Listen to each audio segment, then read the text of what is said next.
Hello everyone. आज हम लोग पढ़ने वाले हैं क्लास 7th की नागरिक शास्त्र की बुक से चैप्टर नंबर 7 हमारे आसपास के बाज़ार। पिछली क्लास में हमने चैप्टर 1 से चैप्टर 6 तक कंप्लीट कर लिया है। अगर आपने वो वीडियो नहीं देखी है तो आप प्ले लिस्ट में जाकर देख सकते हैं। तो चलिए शुरू करते हैं आज की क्लास। आज हम पढ़ने वाले हैं हमारे आसपास के बाज़ार, जहाँ से हम अपनी ज़रूरत की चीज़ों को खरीदते हैं। यहाँ लिखा है कि बाजार भी कई प्रकार के होते हैं जहाँ हम अपनी रोज़मर्रा की ज़रूरतों के लिए जाते हैं, जैसे हमारे पड़ोस की गुमटी, साप्ताहिक हाट यानी बाजार, बड़े बड़े शॉपिंग कॉम्प्लेक्स और शॉपिंग मॉल आदि। जब हम बाज़ार की बात करते हैं तो बाज़ार बहुत तरह के होते हैं, जहाँ से हम कई सामान खरीदते हैं, अपनी ज़रूरतों के सामान खरीदते हैं, हम अपनी रोज़मर्रा की ज़रूरतों के लिए सामान खरीदते हैं। ये जो बाज़ार होते हैं वो किस तरह के होते हैं, हम कहाँ कहाँ से सामान खरीदते हैं। हम अपने पड़ोस की गुमटी से सामान खरीदते हैं, यानी कि हम जहाँ रहते हैं वहाँ आसपास कोई गुमटी होगी, कोई छोटी सी दुकान होगी, उससे हम अपनी ज़रूरत के सामान को खरीदते हैं। या फिर साप्ताहिक हाट से, हाट मीन्स बाज़ार, यानी कि वीक में किसी एक दिन बाज़ार लगती है और वहाँ से हम ज़रूरत के सामान को खरीदते हैं। या फिर हम बड़े बड़े शॉपिंग कॉम्प्लेक्स से सामान खरीदते हैं, या फिर शॉपिंग मॉल से हम सामान खरीदते हैं। ये जो पड़ोस की गुमटी है, साप्ताहिक हाट है, बड़े बड़े शॉपिंग कॉम्प्लेक्स है, शॉपिंग मॉल है, ये क्या है? ये सारे बाज़ार के ही रूप होते हैं। ये जो चैप्टर है, इस चैप्टर में हम ये जानेंगे कि बाज़ार के जो प्रकार हैं, जैसे कि हमारे पड़ोस की गुमटी, साप्ताहिक हाट यानी कि बाज़ार, बड़े बड़े शॉपिंग कॉम्प्लेक्स, शॉपिंग मॉल, ये जो बाज़ार के प्रकार हैं इन्हें हम समझने की कोशिश करेंगे और साथ में ये जानने की कोशिश करेंगे कि इन जगहों पर बेची जाने वाली जो चीज़ें हैं वो खरीदारों तक कैसे आती हैं और वे खरीदार कौन होते हैं, बेचने वाला कौन होता है और इन सब के बीच किस तरह की और क्या क्या प्रॉब्लम्स आते हैं। अब हम लोग पढ़ेंगे साप्ताहिक बाज़ार के बारे में। साप्ताहिक बाज़ार क्या होता है? ये एक ऐसा बाज़ार होता है जो कि वीक में सिर्फ एक दिन किसी जगह पर लगती है। यहाँ लिखा है साप्ताहिक बाज़ार का यह नाम ही इसलिए पड़ा है क्योंकि यह सप्ताह के किसी एक निश्चित दिन लगता है। इस साप्ताहिक बाज़ार में रोज़ खुलने वाली पक्की दुकानें नहीं होती हैं। व्यापारी दिन में दुकान लगाते हैं और शाम होने पर उन्हें समेट लेते हैं। यहाँ लिखा है कि जो साप्ताहिक बाज़ार होता है, जैसे कि इसका नाम है, इसके नाम से ही हम ये जान सकते हैं कि ये जो बाज़ार होता है वो सप्ताह के किसी खास दिन लगता है। इस साप्ताहिक बाज़ार में जो खुलने वाली दुकानें होती हैं वो पक्की दुकानें नहीं होती। जो व्यापारी होते हैं जो अपनी चीज़ों को बेचते हैं वो दिन में दुकान लगाते हैं और जब शाम हो जाती है तो अपनी चीज़ों को जितना वो बेचते हैं वो बेच देते हैं और जो बचता है वो उन्हें समेट लेते हैं और अपने घर ले जाते हैं। अगले दिन वे अपनी दुकानें किसी और जगह पर लगाते हैं। देश भर में ऐसे हज़ारों बाज़ार लगते हैं और लोग इनमें अपनी रोज़मर्रा की ज़रूरतों की चीज़ें खरीदने आते हैं। यहाँ लिखा है कि जो व्यापारी होते हैं वो सुबह में दुकान लगाते हैं और फिर शाम को अपनी सारी चीज़ों को समेट लेते हैं और घर ले जाते हैं। अगले दिन वे अपनी दुकान किसी और जगह पर लगाते हैं, ऐसी जगह पर जहाँ पर साप्ताहिक बाज़ार लगते हैं।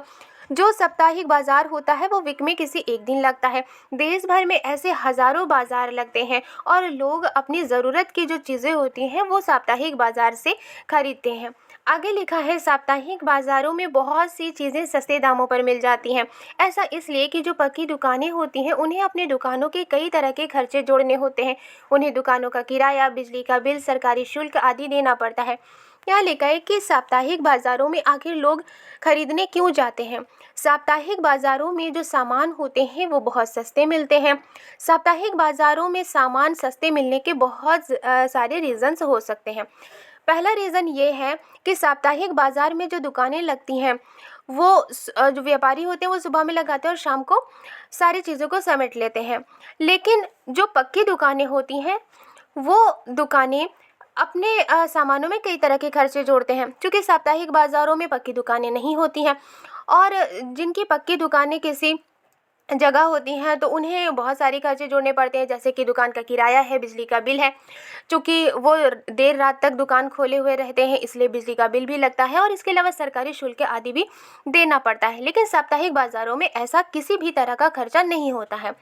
इन दुकानों पर काम करने वाले कर्मचारियों की तनख्वाह भी इन्हीं खर्चों में जोड़नी होती है।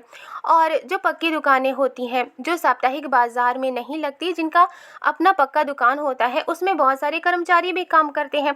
किसी एक दुकान में कर्मचारी भी काम करते हैं जो दुकान की देखभाल करते हैं या फिर दूसरे काम करते हैं, तो उनका तनख्वाह भी, उनकी सैलरी भी जोड़ना होता है। इसीलिए जो पक्की दुकानें होती हैं उसमें जो सामान होता है वो कॉस्टली मिलती है।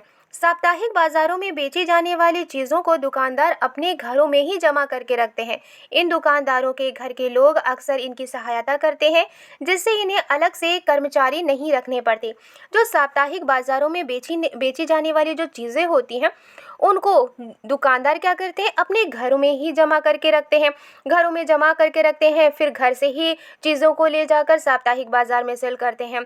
इसलिए ऐसे दुकानदारों के जो घर के लोग होते हैं, वही इस तरह की चीज़ों की इस तरह की चीज़ों की देखभाल करते हैं और सहायता करते हैं, जिससे साप्ताहिक बाजार के जो व्यापारी हैं, जो दुकानदार हैं, उन्हें अलग से कर्मचारी नहीं रखने पड़ते। आगे लिखा है, साप्ताहिक बाजार में एक ही तरह के सामानों के लिए कई दुकानें होती हैं, जिससे उनमें आपस में प्रतियोगिता भी होती है।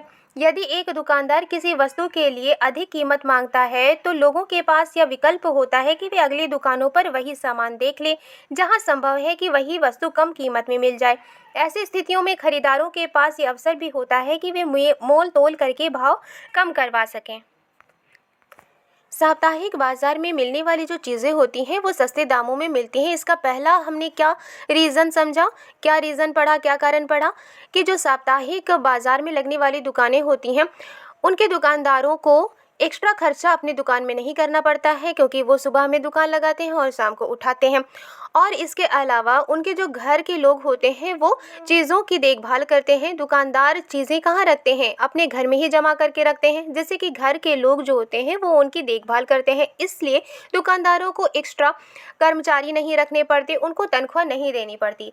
तीसरा रीज़न क्या है, तीसरा रीज़न यहाँ लिखा है कि साप्ताहिक बाजार में एक ही तरह के सामानों के लिए कई दुकानें होती हैं। सिर्फ एक दुकान नहीं होती, बल्कि एक ही तरह की चीज़ों के लिए कई दुकानें होती हैं, जिससे उनके बीच में प्रतियोगिता भी होती है, कंपटीशन भी होती है। हर एक दुकानदार ये चाहता है कि उसकी जो चीज़ें हैं वो जल्दी बिक जाए। इसलिए अगर एक दुकानदार किसी एक चीज़ के लिए ज़्यादा कीमत मांगता है, तो लोगों के पास ये विकल्प होता है कि वो दूसरी दुकान पर जाए और वहाँ पर वही सामान देखे, उसका दाम करे, उसका दाम पूछे, और अगर पॉसिबल है, अगर पहले दुकान के मुकाबले में दूसरा दुकान उसी चीज़ की कम कीमत ले रहा है, तो लोग कहाँ से खरीदेंगे, दूसरे दुकान से ही खरीदेंगे। और लोग क्या करते हैं, दूसरे दुकान पर वहाँ जा सकते हैं, चीज़ों को देख सकते हैं, और अगर पॉसिबल होता है तो वही वस्तु कम कीमत में अगर मिलती है, तो वो कम कीमत वाली जो चीज़ें हैं उन्हें ही खरीदते हैं। ऐसे सिचुएशन में खरीदारों के पास, यानी कि जो सामान खरीदते हैं साप्ताहिक बाजार में, उनके पास ये अवसर भी होता है कि वो मोल तोल करके, यानी कि जिस दाम पर सामान बिक रही है उस दाम पर ना लेकर वो उसमें मोल तोल करते हैं, और जो प्राइस है, जो दाम है, उसको कम करके भी खरीदते हैं। ऐसा क्यों होता है, क्योंकि जो दुकानदार होते हैं वो सोचते हैं कि उनका जो उनकी जो चीज़ें हैं वो जल्दी से बिक जाए। इसलिए अगर खरीदार उसमें मोल तोल भी करते हैं, तो वो दाम कम करके भी जो खरीदार हैं उनको सेल कर देते हैं। नेक्स्ट है, साप्ताहिक बाज़ारों का कैसा फ़ायदा होता है, साप्ताहिक बाज़ारों का क्या फ़ायदा होता है। साप्ताहिक बाज़ारों का एक फ़ायदा ये भी होता है कि ज़रूरत का सभी सामान एक ही जगह पर मिल जाता है। सब्जियां, कपड़े, किराना सामान से लेकर बर्तन तक सभी चीज़ें यहाँ उपलब्ध होती हैं। अलग अलग तरह के सामान के लिए अलग अलग क्षेत्रों में जाने की ज़रूरत भी नहीं होती है। लोग अक्सर उन बाज़ारों में जाना पसंद करते हैं जहाँ सामान के विविध विकल्प उपलब्ध हों। साप्ताहिक बाजार का एक फ़ायदा ये भी होता है कि जहाँ पर साप्ताहिक बाजार लगती है, वहाँ पर एक ही जगह बहुत सारे सामान मिल जाया करते हैं। उसी साप्ताहिक बाज़ार में सब्जियां भी मिलती हैं, कपड़े भी मिलते हैं, किराना के सामान भी मिलते हैं, बर्तन तक भी मिलते हैं और बहुत सारी चीज़ें वहाँ पर अवेलेबल होती हैं। अलग अलग तरह के सामान के लिए अलग अलग जगहों पर जाने की ज़रूरत नहीं होती। लोग खरीदारी करने जब जाते हैं तो उन्हें साप्ताहिक बाज़ार में अपने ज़रूरत की सभी चीज़ें मिल जाती हैं। लोग अक्सर उन बाज़ारों में जाना पसंद करते हैं जहाँ सामान के बहुत तरह के विकल्प मौजूद हों। यानी कि जो सामान खरीदने जाते हैं वो अगर साप्ताहिक बाज़ार में जाते हैं तो उनके पास बहुत सारी दुकानें होती हैं और बहुत सारे सामान वहाँ मिलते हैं। और अगर कपड़े ही खरीदने हो तो बहुत सारे कपड़े की दुकान लगती है, सब्जियां खरीदनी हो तो बहुत सारी सब्जियां के दुकानें लगती हैं। इस तरह से लोग ऐसे बाज़ारों में जाना पसंद करते हैं जहाँ पर सामान के अलग अलग विकल्प उपलब्ध हों। लोगों को अगर एक सामान पसंद नहीं आता है तो वो दूसरा विकल्प चुन सकते हैं और इस तरह से वो साप्ताहिक बाज़ार से अपनी ज़रूरत की सभी सामानों को खरीद सकते हैं। अब हम लोग पढ़ेंगे मोहल्ले की दुकानें। यहाँ लिखा है, ऐसी बहुत सी दुकानें हमारे मोहल्ले में भी होती हैं जो हमें कई तरह की सेवाएं और सामान उपलब्ध करवाती हैं। हम पास के डेयरी से दूध, किराना व्यापारी से तेल मसाले व अन्य खाद्य पदार्थ तथा स्टेशनरी के व्यापारी से कागज़ कलम या फिर दवाइयों की दुकान से दवाई भी खरीद सकते हैं। ऐसी बहुत सारी दुकानें होती हैं जिस जगह पर हम रहते हैं, जिस मोहल्ले में रहते हैं, वहाँ पर आस-पास में बहुत सारी दुकानें भी होती हैं जो पक्की होती हैं। और इस तरह की जो दुकानें होती हैं जो हमारे मोहल्ले में भी होती हैं, वो कई तरह की सेवाएं भी देती हैं और बहुत तरह के सामान भी उपलब्ध करवाती हैं। जैसे कि अगर हमें डेयरी से दूध खरीदना हो तो हमारे पास दुकानें होती हैं। अगर हमें किराना से कोई सामान खरीदना हो तो वहाँ पर किराना की दुकानें भी होती हैं जहाँ से हम तेल मसाले और दूसरे खाने की चीज़ों को खरीदते हैं। अगर हम स्टेशनरी की दुकान से कागज़ कलम खरीदना चाहते हैं तो हमारे मोहल्ले के पास ही स्टेशनरी की दुकानें भी होती हैं जहाँ से हम कागज़ कलम खरीदते हैं। अगर हमें दवाइयों की ज़रूरत होती है, हमारे मोहल्ले में ही दवाई की दुकानें भी होती हैं जहाँ से हम दवाई खरीद सकते हैं। इस तरह की जो दुकानें होती हैं वो अक्सर पक्की होती हैं और स्थायी होती हैं, यानी कि उन्हें सुबह में दुकान लगाना नहीं पड़ता, शाम को दुकान उठाना नहीं पड़ता, बल्कि उनकी दुकानें हमेशा लगी रहती हैं और रेगुलर उनकी दुकानें खुलती हैं। उनकी दुकानें पक्की ईंटों की बनी होती है, जबकि सड़क किनारे फुटपाथ पर सब्जियों के कुछ छोटे दुकानदार, फल विक्रेता और कुछ गाड़ी मैकेनिक आदि भी दिखाई देते हैं। और इसके अलावा जिस मोहल्ले में हम रहते हैं वहाँ पर सड़क के किनारे फुटपाथ पर ऐसे बहुत सारे दुकानदार भी मिल जाते हैं जो सब्जियाँ बेचते हैं और फल बेचते हैं और कुछ गाड़ी मैकेनिक आदि भी दिखाई देते हैं जो गाड़ियों की मरम्मत करने का काम करते हैं।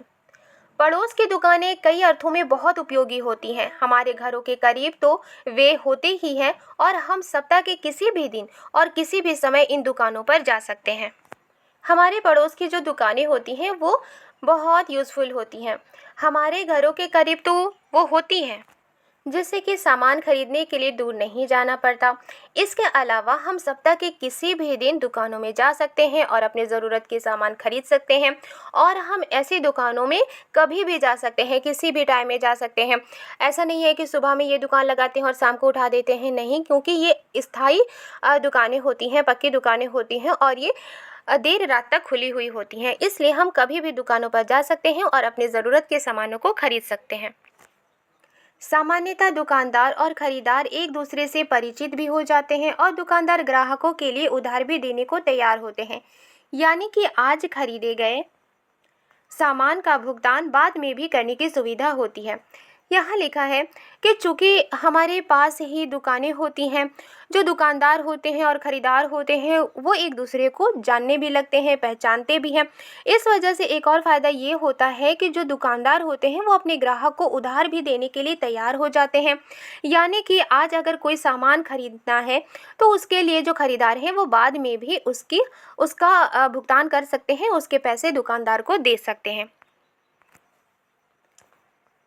अब हम लोग पढ़ेंगे शॉपिंग कॉम्प्लेक्स और मॉल के बारे में। हमने सबसे पहले साप्ताहिक बाजार के बारे में पढ़ा और दूसरा हमने पड़ोस की दुकानों के बारे में पढ़ा। शहरों में कुछ अन्य प्रकार के बाजार भी होते हैं जहां एक साथ कई तरह की दुकानें होती हैं। इन्हें लोग शॉपिंग कॉम्प्लेक्स के नाम से जानते हैं। शहरों में दूसरे तरह के बाजार होते हैं। एक बिल्डिंग होती है उसमें कई तरह की दुकानें होती हैं। लोग इन्हें क्या कहते हैं? इन्हें शॉपिंग कॉम्प्लेक्स कहते हैं। शहरी इलाकों में आपको बहुमंजिला वातानुकूलित दुकानें भी देखने को मिलेंगी, जिनकी अलग अलग मंजिलों पर अलग अलग तरह की वस्तुएं मिलती हैं। जब आप शहर जाएंगे, शहरी इलाकों में आपको बहुमंजिला यानी कि कई मंजिलों वाली इमारत देखने को मिलती है, जो वातानुकूलित दुकानें होती हैं, यानी कि उसमें एसी वगैरह चलती रहती हैं और हर एक मंजिलों पर अलग अलग तरह की चीज़ें मिलती हैं।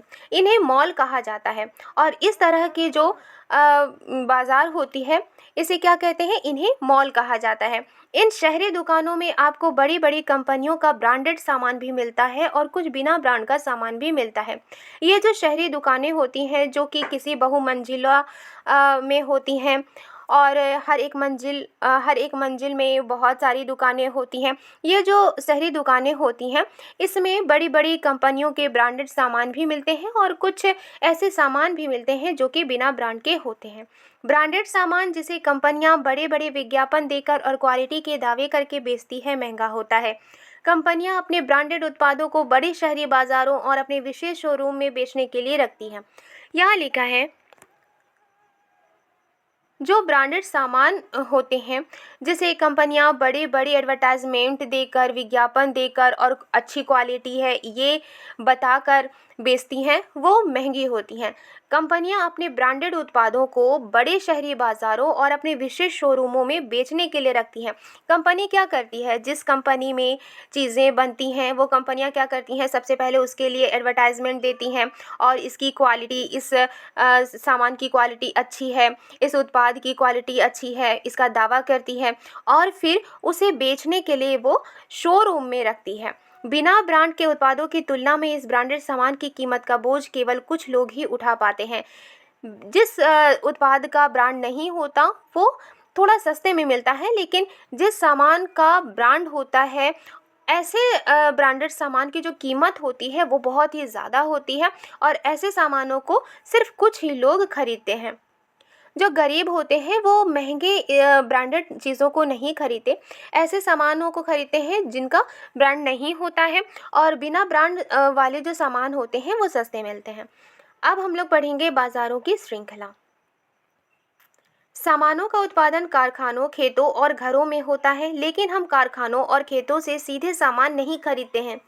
जो सामानों का उत्पादन है वो कहाँ से होता है? सामान कहाँ बनता है? कारखानों में बनता है। और कारखानों में जो सामान बनता है उसके लिए कच्चा जो माल है वो कहाँ से आता है? खेतों से आता है। और कुछ जो उत्पाद है वो घरों में भी बनती है, लेकिन हम कारखानों से डायरेक्ट सामान नहीं खरीदते हैं, खेतों से हम सीधे सामान नहीं खरीदते हैं। चीज़ों का उत्पादन करने वाले भी हमें कम मात्रा में, जैसे 1 किलो सब्जी या एक प्लास्टिक कप आदि बेचने में रुचि नहीं रखेंगे। जो चीज़ों का उत्पादन करते हैं वो क्या हमें कम मात्रा में सामान को बेचेंगे? नहीं। कोई उत्पादन करता है, चीज़ों का उत्पादन करता है, तो वो हमें कम मात्रा में, जैसे कि 1 किलो सब्जी हो गई या फिर एक प्लास्टिक का कप हो गया, वो हमें नहीं बेचेंगे। क्यों? क्योंकि वो उत्पादन कर रहे हैं, जो उत्पाद है उनको बना रहे हैं, इस वजह से वो क्या करेंगे? बहुत ही बड़ी मात्रा में वो सामानों को बेचेंगे, इसलिए वो एक सामान को नहीं बेचते हैं, इसलिए उनसे हम एक सामान नहीं खरीद सकते हैं। वे लोग जो वस्तु के उत्पादक और वस्तु के उपभोक्ता के बीच में होते हैं, उन्हें व्यापारी कहा जाता है। यहाँ लिखा है कि वे लोग जो वस्तु के उत्पादक, यानी कि जो वस्तु का उत्पादन कर रहा है और जो उस वस्तु को यूज़ में ला रहा है, इनके बीच में जो लोग होते हैं उन्हें व्यापारी कहा जाता है। ये व्यापारी क्या करते हैं? इनसे थोक में बहुत सारे चीज़ों को खरीदते हैं, बहुत सारे उत्पाद को खरीदते हैं, फिर वो किसे बेचते हैं? वो फिर ऐसे लोगों को बेचते हैं जो उनका उपभोग करते हैं, जो ऐसी चीज़ों को खरीदकर अपने यूज़ में लाते हैं। पहले थोक व्यापारी बड़ी मात्रा या संख्या में सामान खरीद लेता है। जैसे सब्जियों का थोक व्यापारी कुछ किलो सब्जी नहीं खरीदता है, बल्कि वह बड़ी मात्रा में 25 से 100 किलो तक सब्जियां खरीद लेता है। यहाँ एग्जाम्पल के लिए लिखा है कि जो व्यापारी होते हैं वो क्या करते हैं? जहाँ से सामान का उत्पादन हो रहा है वहाँ से थोक में वो बड़ी मात्रा में सामानों को खरीदते हैं, चीज़ों को खरीदते हैं। जैसे कि जो सब्जी का व्यापारी होता है, थोक व्यापारी होता है वो 1 किलो 2 किलो सब्जी नहीं खरीदता, बल्कि वो थोक में सब्जी को खरीदता है, यानी कि बड़ी मात्रा में वो सब्जी को खरीदता है। 25 किलो है, 50 किलो है, 100 किलो है, इस तरह से सब्जी को खरीदता है। इन्हें वह दूसरे व्यापारियों को बेचता है। जो थोक व्यापारी होता है वो किसी और व्यापारियों को सामान बेचता है। यहाँ खरीदने वाले भी होते हैं और बेचने वाले दोनों व्यापारी होते हैं। व्यापारियों की लंबी श्रृंखला का वह अंतिम व्यापारी जो अंततः वस्तुएं उपभोक्ता को बेचता है खुदरा या फुटकर व्यापारी कहलाता है। यहाँ लिखा है कि व्यापारियों की लंबी श्रृंखला का वो अंतिम व्यापारी, यानी कि वो व्यापारी जो लास्ट में वस्तुएं उपभोक्ता को बेचता है, यानी कि जो सामान को खरीद कर यूज़ करने वाले होते हैं उनको बेचता है। ऐसा व्यापारी खुदरा या फुटकर व्यापारी कहलाता है। यह वही दुकानदार होता है जो आपको पड़ोस की दुकानों, साप्ताहिक बाजार या फिर शॉपिंग कॉम्प्लेक्स में सामान बेचता मिलता है।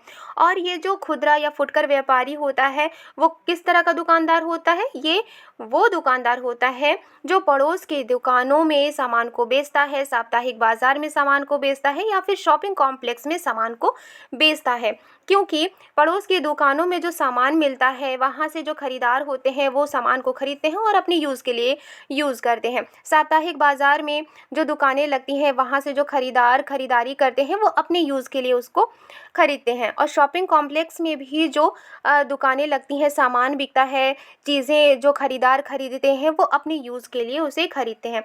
इसलिए लास्ट में वो व्यापारी जो डायरेक्ट उपभोक्ता को सामान बेचता है वो किस तरह का व्यापारी कहलाता है? खुदरा या फुटकर व्यापारी कहलाता है।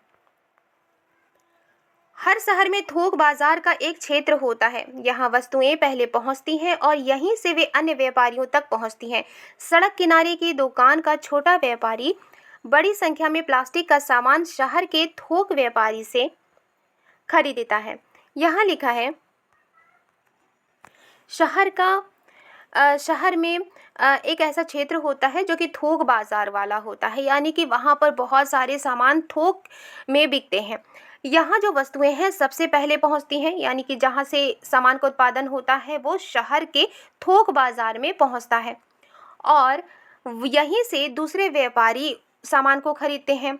और सड़क किनारे की जो दुकान का छोटा व्यापारी होता है वो बड़ी संख्या में प्लास्टिक का सामान शहर के थोक व्यापारी से खरीदता है।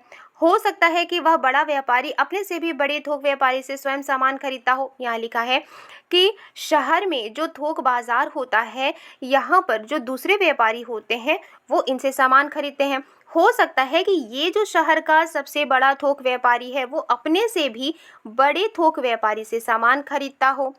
शहर का बड़ा थोक व्यापारी प्लास्टिक का यह सामान कारखाने से खरीदता है और उन्हें बड़ी गोदामों में रखता है।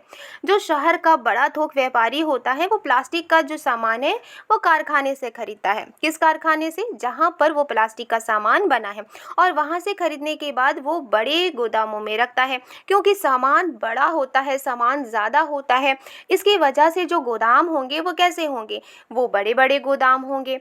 इस तरह से बाजार की एक श्रृंखला बनती है और इस तरह से बाजार का एक चेन बनता है, एक श्रृंखला बनती है। सबसे पहले सामान का उत्पादन होता है, फिर उसके बाद थोक व्यापारी खरीदते हैं, फिर ये दूसरे व्यापारी को सेल करते हैं, फिर ये दूसरे व्यापारी को सेल करते हैं और फिर ये जो है वो उपभोक्ता को सेल करते हैं। इस तरह से बाजार की एक श्रृंखला बनती है। जब हम एक सामान खरीदते हैं तब हम ये ध्यान नहीं देते हैं कि वह सामान किस किस के पास से सफ़र करता हुआ हम तक पहुंचता है।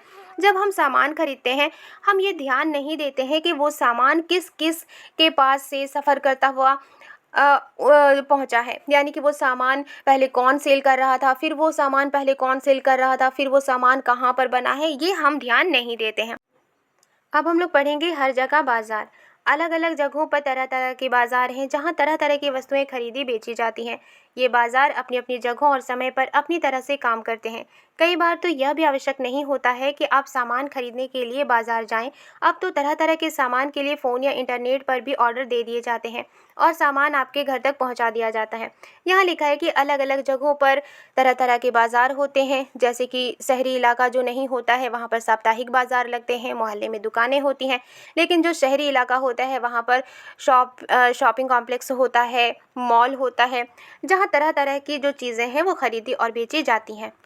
ये जो बाज़ार होते हैं जैसे कि साप्ताहिक बाज़ार मोहल्ले के दुकानें, शॉपिंग कॉम्प्लेक्स और मॉल ये अपनी अपनी जगहों और समय पर अपनी तरह से काम करते हैं। कई बार तो ये भी ज़रूरी नहीं होता कि आप सामान खरीदने के लिए दुकान जाएं या बाज़ार जाएं, क्योंकि तरह तरह के सामान खरीदने के लिए, अलग अलग तरह के सामान खरीदने के लिए आप अपने फ़ोन का इस्तेमाल कर सकते हैं। फ़ोन से या इंटरनेट पर भी आप ऑर्डर दे सकते हैं और सामान आपके घर तक पहुंचा दिया जाता है। नर्सिंग होम और डॉक्टर के क्लिनिक में भी कुछ कंपनियों के प्रतिनिधि अपना सामान बेचने का कार्य कर रहे होते हैं। इस तरह हम देखते हैं कि बेचना खरीदना कई तरीकों से चलता रहता है। यह ज़रूरी नहीं है कि वह केवल बाज़ारों की दुकानों से ही होता हो। यहाँ लिखा है कि नर्सिंग होम में और डॉक्टर की क्लिनिक में भी हम कुछ ऐसी कंपनियों को देखते हैं। कंपनियों के जो प्रतिनिधि होते हैं वो अपना सामान बेचने का काम कर रहे होते हैं। इस तरह से हम ये देखते हैं कि बेचना खरीदना ये कई तरीकों से चलता रहता है। ये ज़रूरी नहीं होता कि वह केवल बाज़ार की दुकानों में ही हो। एडवर्टाइजमेंट की मदद से भी सामानों को सेल किया जाता है। फ़ोन और इंटरनेट की मदद से भी सामानों को सेल किया जाता है। ये तो बाज़ार के वे रूप हैं जो हमें सीधे तौर पर दिखाई देते हैं। ऐसे भी कुछ बाज़ार होते हैं जिनके बारे में हमारी जानकारी कम ही होती है, क्योंकि यहाँ बिकने और खरीदी जाने वाली चीज़ें हम सीधे प्रयोग नहीं करते हैं। जैसे एक किसान अपनी फसल की पैदावार बढ़ाने के लिए कुछ खाद और उर्वरकों का इस्तेमाल करता है।